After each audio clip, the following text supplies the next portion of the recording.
Tardigrades, often called water bears, are microscopic creatures renowned for their astonishing resilience. These tiny animals can survive extreme temperatures, from nearly absolute zero to boiling water. They endure high radiation levels and intense pressure found in the deep sea and even outer space.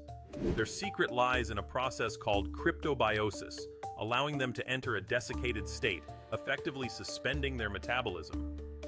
This enables them to survive for decades without water, reviving when conditions improve.